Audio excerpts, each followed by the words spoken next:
So, yan po ano mga kalingap mga ka-EDSI, konting pasilip nga po ano dito nga po sa part 83 po ng Tambalang EDSI at talagang grabe nakaka-intense po ang tambalang ito at ang part na ito no.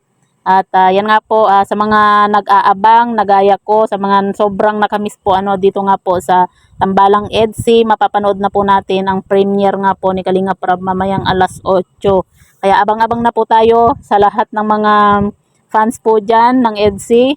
At yan nga no, nakakatuwa lang po ano mga kalingap kasi marami po tayong nababasa nga po na suportado din po ano yung fans po ng Jomcar. Sana ganito po lagi ano, wala pong awayan, 'di ba? Nangyayari nga po at talagang suportahan po natin ano itong Karzi nga po na talagang sinasabi pa po ng iba na laos na nga daw po ano itong Karzi. Na alam naman po natin na ang Karzi po ay original. Kahit meron pong mga bagong sisikat pero wala pong makakatumbas nga po ano dito nga po sa Tambalang Karzi nga po.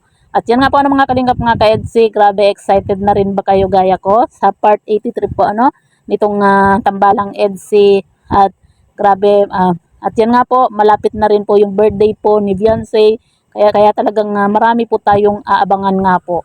So yan po ano mga kalingap mga ka-EDSI sa mga gaya ko nga po ano mag-charge na po tayo ng cellphone para mamaya po ay premiere na makapanood po tayong lahat. At sa mga nagsasabi naman po na laos na po ano ang Karzi, manahimik po kayo dahil wala pong makakatumbas po ano at marami na pong napatunayan po ang Karzi. Kumbaga meron nga pong kasabihan na marami pa pong kakaining bigas yung mga baguhan ano.